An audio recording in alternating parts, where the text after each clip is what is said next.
Hello everyone, मैं Ritu ACEA global से लेकर आई हूँ आज एक नई अपडेट। तो आप सब जानते ही हैं कि फिनलैंड की बैचलर्स की एप्लीकेशन जल्द ओपन होने वाली है। तो ये वीडियो उसी के रिगार्डिंग है। शुरू करने से पहले जो लोग ये वीडियो देख रहे हैं, आप हमें सब्सक्राइब कर लीजिए, साथ ही साथ बेल आइकन पर ज़रूर क्लिक कर दीजिए ताकि आपको नए अपडेट्स हम पता लगते रहें और आप हमारी सक्सेस स्टोरी से वाकिफ़ हो सकें। तो फिनलैंड एक ऐसी कंट्री है जो एक शेंगेन कंट्री के साथ साथ आपको पता है कि एक हाई GDP वाली कंट्री है। जो लेवल है वो भी बहुत ज़्यादा हाई है, स्टैंडर्ड ऑफ लिविंग आप कह सकते हो। और एक शेंगेन कंट्री होने के साथ आप एक वीज़ा पे या एक परमिट पे आप अदर 27 कंट्रीज़ के अंदर ट्रैवल कर सकते हैं इजीली। जो फिनलैंड की एप्लीकेशंस है वो जल्द ओपन होने वाली है। तो रिक्वायरमेंट्स की अगर मैं बात करती हूँ तो 55% आपको चाहिए होते हैं 12th के अंदर। अगर आपका गैप आ चुका है around 5 year, 6 year, 8 years even, आप अपना फिनलैंड में स्टडी वीज़ा अप्लाई कर सकते हैं। जो फिनलैंड की प्रोसेस होती है वो थोड़ी दो पार्ट्स में डिवाइडेड होती हैं, एक separate application you can say और एक जॉइंट एप्लीकेशन। सेपरेट एप्लीकेशंस हर यूनिवर्सिटी की सेपरेटली होती है, जिसमें आप एक कोर्स उस पर्टिकुलर यूनिवर्सिटी के अंदर एक कोर्स के लिए अप्लाई कर सकते हैं।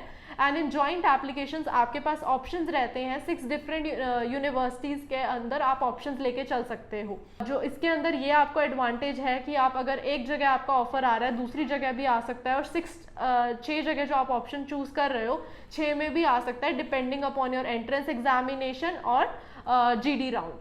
और जो फिनलैंड के अंदर प्रोसेस है, इसके अंदर सबसे पहले आपका अप्लाई होता है। आफ्टर योर एप्लीकेशन एक पर्टिकुलर टाइम पीरियड के बाद आपका एक एंट्रेंस एग्जामिनेशन आता है, रिटन एग्ज़ाम आप कह सकते हैं। और उसके बाद रिटन का जो बच्चे वो रिटन एग्ज़ाम क्लियर करेंगे, आफ्टर दैट उन स्टूडेंट्स का GD राउंड या मोटिवेशनल इंटरव्यू होगा। एंड देन मोटिवेशनल इंटरव्यू होने के बाद आपका फाइनल एक्सेप्टेंस लेटर आता है।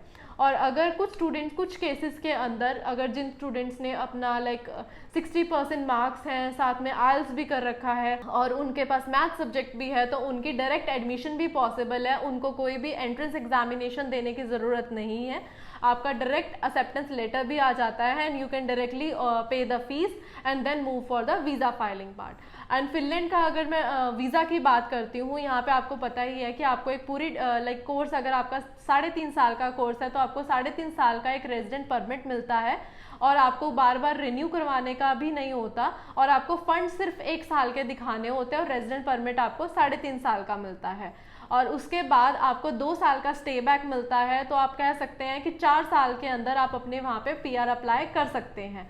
यहाँ पे कोई भी लैंग्वेज बैरियर नहीं है। इनकी जैसे कि मेन लैंग्वेज इनकी फिनिश होती है, सेकंड स्वीडिश भी है, और साथ ही साथ ये इंग्लिश स्पोकन कंट्री है। यहाँ पे इंग्लिश भी बोली जाती है, इवन स्कूल्स में इंग्लिश टीच करवाई जाती है, इसलिए आप इजीली वहाँ पे लोगों से कम्युनिकेट कर सकते हो और वहाँ पे इजीली अडेप्ट कर सकते हो।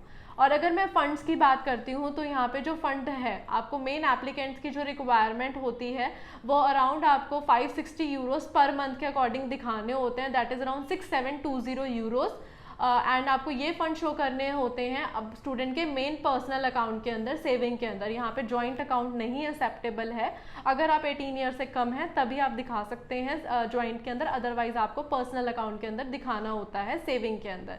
और जो ये अमाउंट है आपकी 3 to 6 मंथ्स ओल्ड होनी चाहिए। अगर आपके पास रिसेंट मनी आई है तो आप उसकी जस्टिफिकेशन देकर भी आप अप्लाई करवा सकते हो। तो ये हमारी फिनलैंड की रिक्वायरमेंट्स थी। तो जैसे कि आपको पता ही है कि फिनलैंड के लिए जो प्रोसेसिंग है वो बहुत ज़्यादा लंबी है, तो इसलिए रिकमेंडेड रहता है कि आप जल्द से जल्दी अप्लाई करें, सो दैट कि आपका टाइम वेस्ट ना हो, जो भी रिक्वायरमेंट्स आप फुलफिल कर पाएँ और टाइम टू टाइम आप अपने फंड्स भी रख लें, सो दैट कल को कोई भी कोई डिले ना हो आपके प्रोसेस के अंदर। तो अगर आप भी हमसे 1-on-1 काउंसलिंग लेना चाहते हैं या आप हमसे कोई भी क्वेरी डिस्कस करना चाहते हैं तो आप नीचे दिए गए नंबर पर हमें कॉल कर सकते हैं 7479174791। Thank you.